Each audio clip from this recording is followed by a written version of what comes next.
This is insane HOA madness. The keys jingled, and her story fell apart. Karen pointed at a doorbell camera and yelled that my footage was illegal and her accusation was legal. I stood on my driveway in the late afternoon sun, holding my phone with the clip still paused on the screen, and Stephanie Kessler jabbed her finger at the lens mount above my door like she was identifying a fugitive. "You are about to get posted in the notices," she said, her voice loud enough that the couple unloading groceries 3 houses down turned to stare. I asked what I had done, and she told me my camera angle violated privacy guidelines and that multiple residents had complained. I knew that was a lie because my camera faced my own porch and the public sidewalk, exactly like everyone else on the block, but Stephanie did not wait for me to respond. She pulled a laminated guideline sheet from her folder organizer and waved it in my face without letting me read a single line, then told me the landscape committee had documentation and that I needed to remove the camera by end of business Friday or face enforcement. I am a warehouse shift lead. I work nights, and I installed the camera 6 months ago after my neighbor 2 doors down had his catalytic converter stolen in broad daylight. Stephanie knows that. The whole street knows that, but she was acting like I had mounted a surveillance tower. I asked why only my street was being accused, and she snapped that I was being defensive. That was the moment I knew something was wrong. Stephanie Kessler is the landscape committee chair for the Riverstone Neighborhood Association here in Indianapolis, Indiana, and she has a reputation for selective enforcement, but this felt personal. She told me she had video proof that my camera was angled incorrectly, but when I asked to see it, she only showed me a cropped still image on her phone with no timestamp, no metadata, just a tight crop of my porch from an angle I could not identify. I asked where the full clip was, and she said the full file was confidential and that I had no right to demand it. Then she handed me a printed notice, fresh and warm from a portable printer she pulled out of her coat pocket, and told me I had 72 hours to comply, or she would refer the matter to the towing company and the management office for enforcement. The notice had my address, the date, and a line about unauthorized surveillance equipment, but no signature from anyone on the board and no reference number. I asked if this had been voted on, and she said the committee had discretion under the landscaping and exterior modification guidelines. I knew that was a stretch because doorbell cameras are not landscaping, but Stephanie was already walking back to her car. I went inside and called the management office. The woman who answered told me she would check the file, put me on hold for 3 minutes, then came back and said there was no open case for my address. I asked about the notice Stephanie had just handed me, and she said the landscape committee sometimes handles minor issues internally and that I should follow up with Stephanie directly. I asked if the committee could issue enforcement notices without board approval, and she said it depended on the violation type. I thanked her and hung up, already feeling the knot in my stomach. That night, I reviewed my doorbell footage for the past 2 weeks, looking for anything that could have triggered a complaint. I found nothing. My camera records motion on my porch and the sidewalk in front of my house, same as every other doorbell camera in the subdivision. No one had approached my door to complain, no one had left a note, and Stephanie had never contacted me before today. The next morning, I printed my own copy of the footage metadata, showing the camera angle, the field of view, and the dates, and I put it in a binder with the notice Stephanie had given me. I also took a screenshot of the call log from the management office, showing I had tried to verify the complaint. I was not about to let this turn into a he said, she said, where I had no paper trail. Thursday morning, I got an email from Stephanie with a new demand. She said the committee had reviewed additional footage and determined that my camera had recorded vehicles in the street during a recent package delivery, which constituted surveillance of other residents, and that I needed to hand over my camera footage from the past 30 days and remove the camera by free day at 5 p.m. or face fine starting at $50 per day. The email had no attachments, no meeting minutes, no board vote reference, just Stephanie saying the committee had decided. I replied asking for the specific guideline section and the footage she claimed to have reviewed, and she replied 2 hours later saying, "Your timeline is irrelevant," and that the request was valid under the enforcement discretion clause. I read that line 3 times. "Your timeline is irrelevant." I saved the email, I forwarded it to my personal account, I printed it. I knew I was going to need it. That afternoon, I drove to the management office, which is in a small commercial plaza about 10 minutes from the neighborhood. The office is a single-room front desk setup with a back room for files, and the woman behind the counter was the same one I had spoken to on the phone. I asked if the landscape committee had the authority to demand footage from my personal security camera, and she said she would need to check with the property manager, who was out until Monday.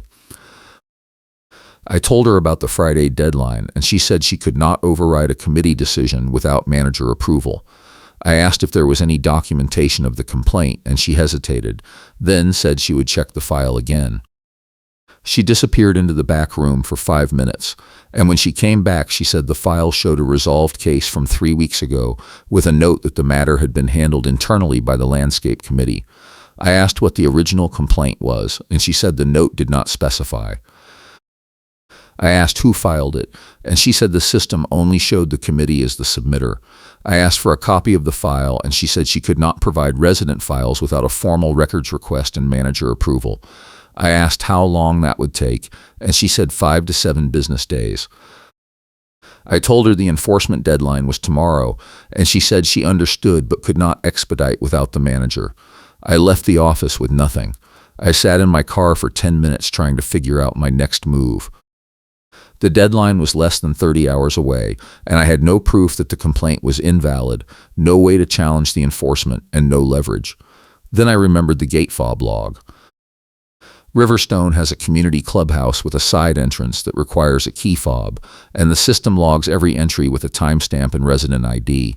If Stephanie had accessed the clubhouse to print notices or pull files, the log would show it. I drove back to the neighborhood and walked to the clubhouse, which sits at the back of the subdivision near the tennis courts. The main entrance was unlocked, but the side office door was fob only. I did not have access, but I knew someone who did. Alan Briggs runs the community watch group, and he has been fed up with Stephanie for years. He lives 4 streets over, and his fob has admin access because he coordinates neighborhood safety meetings. I called him, explained the situation, and he told me to meet him at the clubhouse in 20 minutes. When I got there, Alan was already inside the office, sitting at the computer with a printout in his hand. He handed it to me without a word. It was a gate fob log from the past 6 weeks, and it showed Stephanie had accessed the office after hours on 11 separate occasions, including twice in the past week. The log did not say what she did inside, but the pattern was clear. Alan said he had been tracking her access because other residents had complained about missing clubhouse supplies, a cash box discrepancy, and packages that disappeared from the mail cluster near the front gate.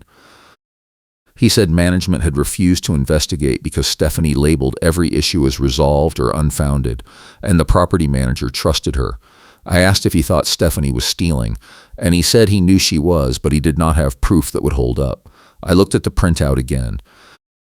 The timestamp showed Stephanie entering the office at odd hours, always alone, and always for short bursts of 10 to 20 minutes. I asked Alan if the clubhouse had security cameras, and he said the system had been broken for 3 months and Stephanie had been the one delaying the repair, claiming budget issues. I took a photo of the log with my phone, thanked Alan, and went home to regroup. It was Thursday night, and I had less than 24 hours before the deadline. I still did not have direct proof that Stephanie had framed me, but the pattern was getting clearer. That night I printed the fob log and added it to my binder. I also went through my own doorbell footage again, this time looking for any clip that showed Stephanie near my house or the mail cluster. I found one. It was from 2 weeks ago, late evening, and it showed Stephanie walking past my driveway, carrying a large shopping bag with something bulky inside. The timestamp was after dark, and she was moving quickly, glancing around like she did not want to be seen. I saved the clip, backed it up to 3 different places, and added a screenshot to the binder. I was building a case, but I still needed something that directly contradicted her lie about my camera. Then I remembered the complaint form. Every HOA violation is supposed to start with a written complaint form, and the form has a signature line for the resident who filed it and a date stamp from the office. If Stephanie had backdated a notice to make it look like I had ignored a deadline, the form would show a mismatch between the submission date and the notice date. I needed to see the original form. Friday morning, I went back to the management office as soon as it opened. The receptionist recognized me and immediately looked uncomfortable. I asked to file a formal records request for any complaints filed against my address in the past 90 days, and she said I would need to fill out a form and wait for manager approval.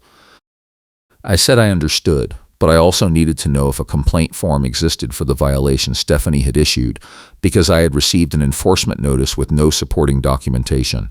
She hesitated, then said she could check the file one more time. She went to the back room and I heard her opening drawers and flipping through papers. When she came back, she had a manila folder in her hand and a strange look on her face. She said the file contained a complaint form dated 3 weeks ago, but the form had no signature and the timestamp field was blank. She said it was marked as resolved with a handwritten note that said internal committee action, but there was no record of any board vote or manager approval. I asked if I could see the form, and she said she could not show me resident files without a request, but then she accidentally set the folder down on the counter facing me while she reached for a pen. I saw the form. It was a standard HOA violation template, printed on office letterhead, with my address typed in and a box checked for surveillance equipment. The complaint description field was blank. The signature line was blank. The date stamp was blank.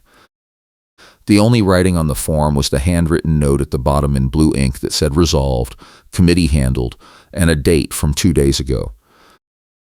I took a photo of the folder on the counter before the receptionist realized what she had done. She grabbed the folder back and told me I could not photograph office files, and I said I had not touched anything. I had just happened to see it when she set it down. She looked panicked and said she could get in trouble, and I told her I was not trying to cause problems for her. I just needed proof that the complaint was invalid. She said she could not help me and that I needed to leave. I thanked her and left, but I had what I needed. The form was a fabrication. Stephanie had printed a blank template, filled in my address, added a backdated handwritten note, and used it to justify the enforcement notice. The receptionist had just confirmed it by accident, and I had a photo. Now I needed to force the confrontation before Stephanie could delete or alter the file. The deadline was in 6 hours, and I knew Stephanie would be monitoring the situation. I drove home, grabbed my binder, and headed to the mail cluster near the front gate. It was Friday afternoon, and I knew residents would be picking up mail and packages. I wanted witnesses. The mail cluster is a set of locked mailboxes under a small shelter at the entrance to the neighborhood, and it is always busy on Friday afternoons, because that is when packages are delivered. When I got there, 4 people were standing around checking their mail, including Alan and a woman named Monica who lives on my street. I nodded to them and stood near the shelter holding my binder and waiting. 10 minutes later, Stephanie pulled up in her car, got out, and walked straight toward me with her folder organizer in one hand and her phone in the other. She was filming. She stopped 3 feet away and said loudly, "I am documenting this interaction because you have refused to comply with the committee directive, and I am now escalating this matter to enforcement." I asked what directive, and she said the camera removal order issued on Wednesday. I said I had received no valid complaint and no board approval, and she said the committee had full discretion and that I was in violation. I asked her to show me the complaint form, and she said it was confidential. I said I had already seen the form at the management office, and it had no signature, no date, and no description.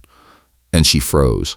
For just a second, her face went blank, and then she recovered and said I was lying and that I had no authorization to access office files.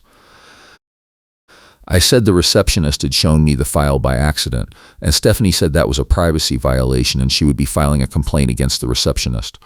The other residents were watching now, and Monica asked what was going on. I said Stephanie had issued me an enforcement notice based on a fabricated complaint, and Stephanie shouted that I was slandering her and that she had video proof. I asked her to show the video, and she held up her phone, playing a short clip that showed my front porch from a low angle with no timestamp visible. I asked where the clip came from, and she said a concerned resident had provided it.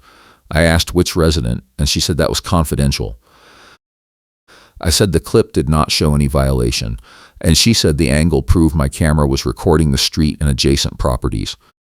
I pulled out my phone and played my own doorbell footage from the same time frame, showing the exact field of view of my camera, which covered only my porch and the public sidewalk directly in front of my house. The two clips did not match. The angle in her clip was lower and wider, like it had been recorded from a handheld camera or a second device. I asked her where she got the clip, and she did not answer. Alan stepped in and said he had seen similar cropped footage before, always from Stephanie, always used to justify enforcement actions, and always missing metadata. Stephanie turned on him and said he was interfering with official business and that she would have him removed from the watch group. Alan laughed and said she did not have that authority, and Monica asked if Stephanie had been filing fake complaints against other residents too. Stephanie's face went red, and she said this was harassment and that she was calling the property manager. She dialed a number, put the phone on speaker, and got voicemail. She left a message saying she was at the mail cluster dealing with a hostile resident who was refusing to comply with enforcement and that she needed immediate backup. Then she hung up and told me I had until end of business or she would have my car towed for parking violations. I said my car was parked legally in my driveway, and she said guest parking rules prohibited commercial vehicles and that my warehouse uniform in the back seat counted as commercial use. That was a new accusation, and it was absurd, but I could see she was scrambling. I asked if she had any documentation of a parking violation, and she said she would generate it right now. She pulled out her portable printer, balanced it on the roof of her car, and printed a fresh notice with my address and a line about unauthorized commercial parking. She signed it herself, added the date, and handed it to me. I asked who had authorized her to issue parking notices, and she said the committee had enforcement discretion under the landscaping and exterior modification guidelines. I said parking was not landscaping, and she said the guidelines included all visible exterior elements. Alan said that was not true and that she was making up rules. Stephanie snapped that he was not a board member and had no standing. Monica asked if anyone had actually complained about my car, and Stephanie said multiple residents had raised concerns. Monica said she lived on my street and no one had complained, and Stephanie said the complaints were confidential. I could see she was losing control. The story kept changing, the rules kept shifting, and the witnesses were not buying it. I decided to push. I asked Stephanie if she had accessed the clubhouse office after hours in the past 6 weeks, and she said that was none of my business. I said I had a gate fob log showing 11 entries, and she said the log was irrelevant. I said the log showed she had been in the office alone on nights when clubhouse supplies went missing, and she said that was a baseless accusation. Alan said it was not baseless, and that he had filed a complaint with management about the missing cash box. Stephanie said the cash box issue had been resolved and that Alan was spreading false information. Monica asked what the cash box issue was, and Alan said $200 in event funds had gone missing from the clubhouse office 3 weeks ago, and the only person with after-hours access during that time was Stephanie. Stephanie said the funds had been transferred to a secure account and that Alan had no authority to audit committee finances. I asked if there was a transfer receipt, and Stephanie said financial records were confidential. I said she kept using the word confidential to avoid producing evidence, and she said I was harassing her and that she was documenting everything for legal action. She waved her phone around, still recording, and told me I had 2 hours left before enforcement. Then she got in her car and drove off. The other residents stood there in stunned silence. Monica said she had no idea Stephanie was that out of control, and Alan said it had been building for years. I thanked them for witnessing the interaction and told them I was going to force a records review. Monica said she would back me up if I needed a statement, and Alan said he would too. I went home and sent an email to the property manager, the board president, and the management office, copying Stephanie, with the subject line demand for preservation of records and a numbered list of everything that had happened: the fabricated complaint form, the backdated notice, the missing signatures, the altered footage, the fake parking violation, the after-hours clubhouse access, the missing funds, and the retaliation threats. I attached the fob log, the screenshots of the blank complaint form, the doorbell footage comparison, and the email where Stephanie had said, "Your timeline is irrelevant." I ended the email with a clear statement. I am formally requesting preservation of all records related to complaints filed against my address, all committee meeting minutes from the past 90 days, all clubhouse access logs, and all financial records for landscape committee expenditures. I also request an immediate halt to enforcement pending review by the full board and legal counsel. I hit send and waited. 30 minutes later, I got a reply from the board president saying he had received my email and would be reviewing the matter with the property manager on Monday. He said the enforcement deadline was suspended pending review. 10 minutes after that, I got a separate email from Stephanie saying I had violated confidentiality rules by sharing internal documents and that she was filing a formal complaint against me for harassment and defamation. She copied the board president, the property manager, and 3 other board members. I did not reply. I saved the email, printed it, and added it to the binder. The weekend passed with no additional contact, but I knew the fight was not over. Monday morning, I got a call from the property manager asking me to come to the office at 2 p.m. for a meeting with him, the board president, and Stephanie. He said the meeting was to review the complaint and my response, and that I could bring documentation. I said I would be there. I spent the morning organizing my binder into sections: the original notice, the email trail, the fob log, the doorbell footage, the blank complaint form photo, the parking violation, and the witness statements from Monica and Alan. I also printed a timeline showing how Stephanie had moved the goalposts at every step, starting with the camera removal demand, then the footage handover demand, then the parking violation, and ending with the harassment accusation. The pattern was clear. Every time I pushed back, she escalated with a new rule or a new accusation, and none of it had board approval or documentation. I arrived at the management office at 1:55, and the property manager met me at the door. He was a middle-aged man in a polo shirt with a tired expression, and he ushered me into the back room, which had been set up with a small conference table and 4 chairs. The board president was already there, a retired guy named Dennis, who I had seen at community meetings but never spoken to. He shook my hand and said he appreciated me coming in. Stephanie arrived 5 minutes late, carrying her folder organizer and wearing her trench coat even though it was warm inside. She sat down across from me and did not make eye contact. The property manager started by saying he had reviewed my email and Stephanie's response, and that he wanted to hear both sides before making a recommendation to the board. He asked me to explain the situation, and I walked through the timeline, referencing the documents in my binder as I went. I showed the blank complaint form, the fob log, the doorbell footage comparison, the email where Stephanie said my timeline was irrelevant, and the parking notice she had printed on the spot at the mail cluster. I also showed the witness statements from Monica and Alan. I kept my tone calm and factual, and I made sure to emphasize that I was not accusing Stephanie of anything criminal. I was simply asking for transparency and proper documentation. When I finished, the property manager turned to Stephanie and asked her to respond. She opened her folder and pulled out a stack of papers, which turned out to be printed screenshots of next-door posts, Facebook comments, and text message exchanges that had nothing to do with the complaint. She said I had been running a smear campaign against her for months, that I had been encouraging other residents to file false complaints, and that I had violated her privacy by accessing confidential office files.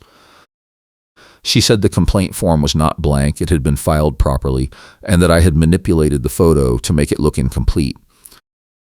I asked her to show the completed complaint form, and she said she did not have it with her. It was in the official file. The property manager asked if he could see the official file, and Stephanie said the file was at the clubhouse office. The property manager said the official files were supposed to be kept at the management office, and Stephanie said the committee maintained its own records for efficiency. Dennis asked why the committee needed separate records, and Stephanie said it was standard practice for committees with enforcement authority. Dennis said he had been on the board for 5 years and had never heard of committee-specific files, and Stephanie said she had implemented the system last year to streamline processes. The property manager asked if the board had approved the new system, and Stephanie said it was an administrative decision that did not require a vote. Dennis said any change to record-keeping required board approval under the bylaws, and Stephanie said the bylaws gave committees discretion over internal operations. I could see the conversation was going in circles, and I decided to cut through. I asked the property manager if he could pull the access logs for the management office computer system to see who had created and modified the complaint file, and he said the system did not track individual edits, only file access. I asked if the complaint form had a digital signature or a scanned signature, and he said he would need to check. He left the room and came back 5 minutes later with a printed copy of the complaint form from the official file. It was the same form I had photographed at the counter, with my address typed in, the surveillance equipment box checked, and a blank signature line. The handwritten note at the bottom said resolved, committee handled, but now there was a second line of handwriting in different ink that said filed on behalf of multiple residents. The property manager said the second line had not been there when he reviewed the file on Friday, and that it appeared to have been added over the weekend. He looked at Stephanie and asked if she had accessed the file after hours, and she said she had not. He asked if anyone else had access to the file room, and she said only the receptionist and the committee chairs. The receptionist was standing in the doorway now, and she said she had not accessed the file room over the weekend and that the office had been locked. The property manager asked Stephanie directly if she had added the second line of handwriting, and she said she had no reason to alter the file because the complaint was legitimate. Dennis asked to see the original complaint form again, and the property manager handed it to him. Dennis held it up to the light and pointed at the second line of handwriting.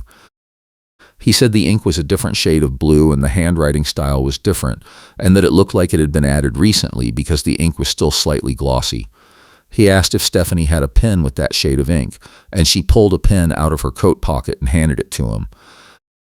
He uncapped it, drew a line on a scrap of paper, and compared it to the second line on the form. The ink matched. Stephanie said that proved nothing, because many people use the same type of pen. Dennis said it proved the line had been added after the original form was filed, and that the only person with access and a matching pen was Stephanie. The property manager asked Stephanie if she had any other documentation to support the complaint, and she said she had video footage from a concerned resident.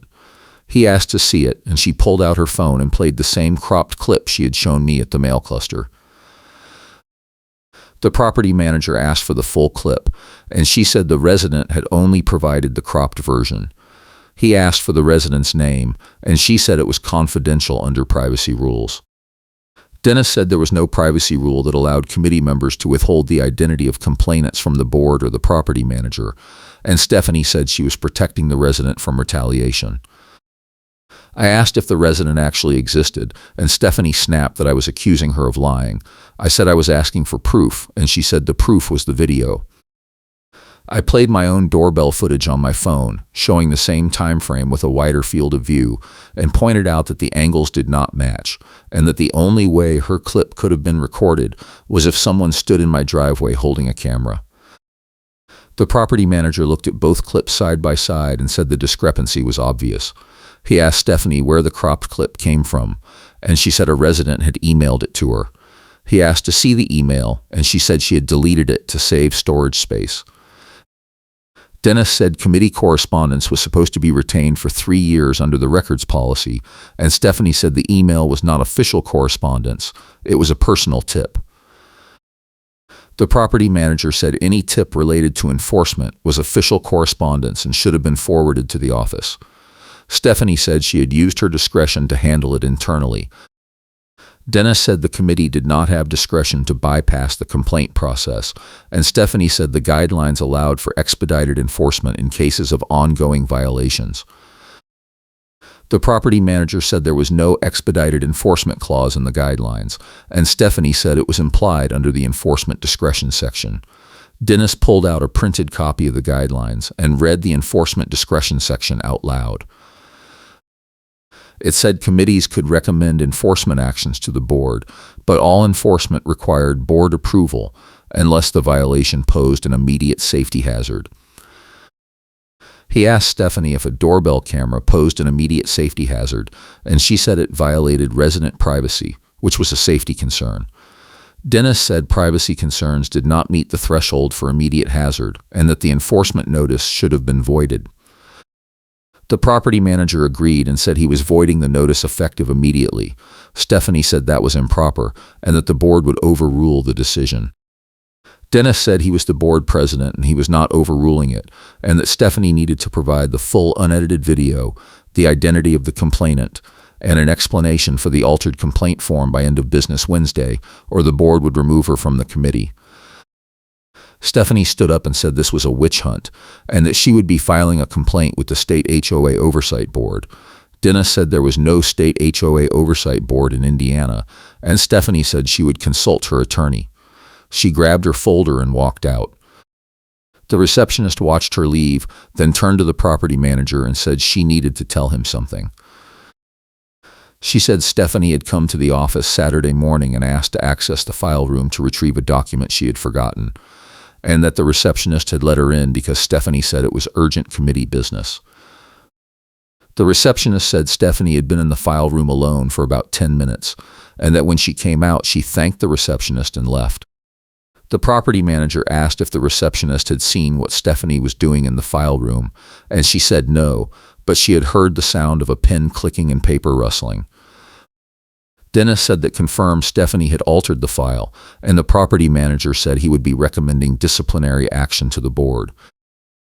The meeting ended with the property manager apologizing to me for the confusion and saying he would be reviewing all of Stephanie's recent enforcement actions to ensure they were properly documented. He also said he would be requesting a full audit of the landscape committee records, including the clubhouse access logs, the cash box discrepancy, and any other missing items. I thanked him and left, feeling like I had finally been heard, but I knew this was not over. Stephanie was not the type to back down quietly, and I expected her to retaliate in some way. I was right. That night I got an email from Stephanie saying she had filed a formal complaint with the board accusing me of harassment, defamation, and unauthorized access to HOA records, and that she was requesting a hearing to address my conduct. She copied the entire board, the property manager, and several other committee chairs. The email was long and rambling, full of accusations that I had been running a coordinated campaign to discredit her, that I had manipulated documents, and that I had enlisted other residents to file false complaints against her.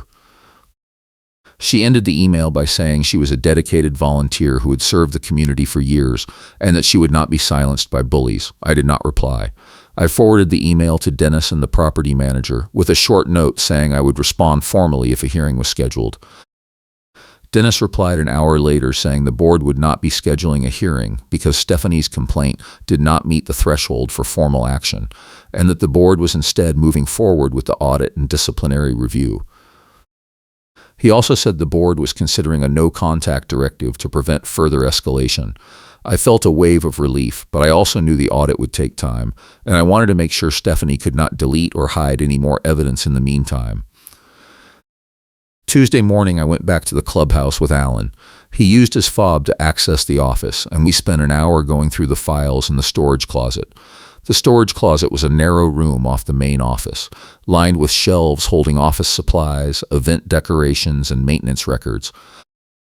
On the second shelf, we found a stack of identical complaint forms, still blank, with the same template Stephanie had used for my enforcement notice. On the third shelf, we found a cardboard box labeled donations with a layer of old holiday decorations on top, and underneath a clear plastic bin containing packages that had been opened and resealed. The packages had shipping labels with addresses from the neighborhood, all dated within the past 2 months.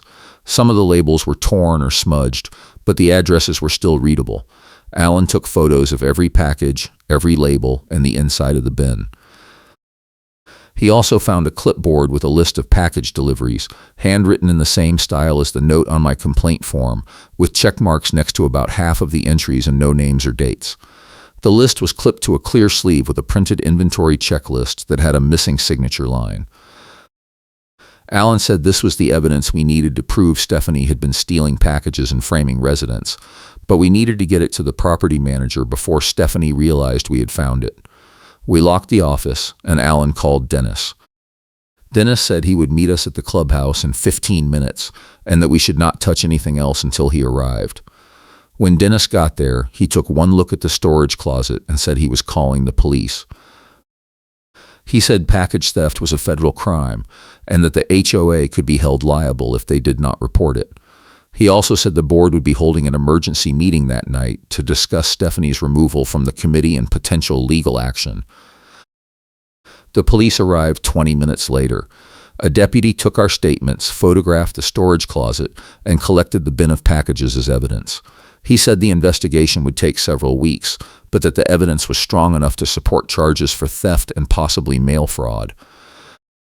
He also said the victims would be contacted to verify ownership of the packages, and that anyone who wanted to press charges could do so individually. Alan gave the deputy the list of residents who had reported missing packages over the past few months, and the deputy said he would follow up with them. Before he left, the deputy asked if Stephanie had been present when the packages were found, and Dennis said no, but that she would be notified of the investigation. The deputy said someone from the prosecutor's office would be in touch with the HOA board, and that the board should preserve all records related to Stephanie's access to the clubhouse and any complaints filed about missing items. Dennis thanked him, and the deputy left.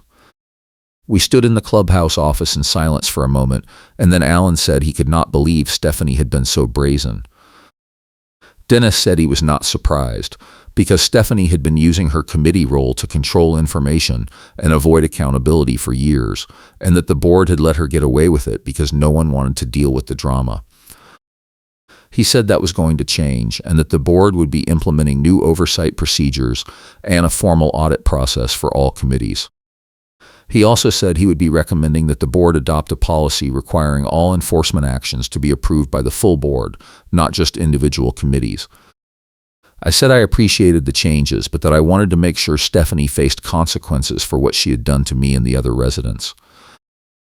Dennis said the board would be taking formal disciplinary action, and that Stephanie would be removed from the landscape committee and barred from holding any committee or board position in the future. He also said the board would be voiding all enforcement actions Stephanie had issued in the past year and refunding any fees that had been collected. I asked if the board would be issuing a public statement, and Dennis said they would send a community message correcting the record without naming specific individuals to protect privacy and avoid defamation liability. That night, the board held the emergency meeting, and I attended as an observer. Stephanie was not there. Dennis opened the meeting by summarizing the findings from the storage closet, the police report, and the audit of Stephanie's enforcement actions. He said the board had reviewed over 30 complaints filed by Stephanie in the past year, and that more than half of them had missing documentation, altered forms, or no board approval. He also said the board had identified at least 15 residents who had been charged fees based on invalid enforcement actions, and that the HOA would be issuing refunds totaling over $3,000. He said the board had voted unanimously to remove Stephanie from the landscape committee effective immediately, and that she would be barred from holding any HOA leadership position for 5 years. He also said the board was issuing a no-contact directive prohibiting Stephanie from communicating with me or any other resident involved in the investigation. Finally, he said the board would be sending a community message the next day explaining that recent enforcement actions had been found to be improper and that affected residents would be contacted directly. The message would not name Stephanie, but it would make clear that the issues had been addressed and that new oversight procedures were being implemented. The meeting ended with a vote to approve the statement, and I left feeling like justice had been done, but also exhausted. The whole ordeal had taken 2 weeks, cost me hours of time and stress, and exposed a level of corruption I had not expected in a neighborhood HOA. The next day, the community message went out, and my phone started buzzing with texts and calls from neighbors. Most of them were supportive, thanking me for standing up to Stephanie and asking if I was okay. A few were skeptical, saying the board should have handled it differently and that airing dirty laundry made the neighborhood look bad. I ignored the negative comments and focused on moving forward. The property manager called me Thursday morning to say the audit was complete and that my enforcement notice had been voided and removed from my file. He also said the board had decided to issue me a formal apology and a reimbursement for the time I had spent responding to the invalid complaint, which came out to $200 in HOA credit. I thanked him and asked if Stephanie had responded to the board's decision, and he said she had sent an email threatening legal action, but that the board's attorney had reviewed the case and determined the HOA had followed proper procedures and that Stephanie had no grounds for a lawsuit.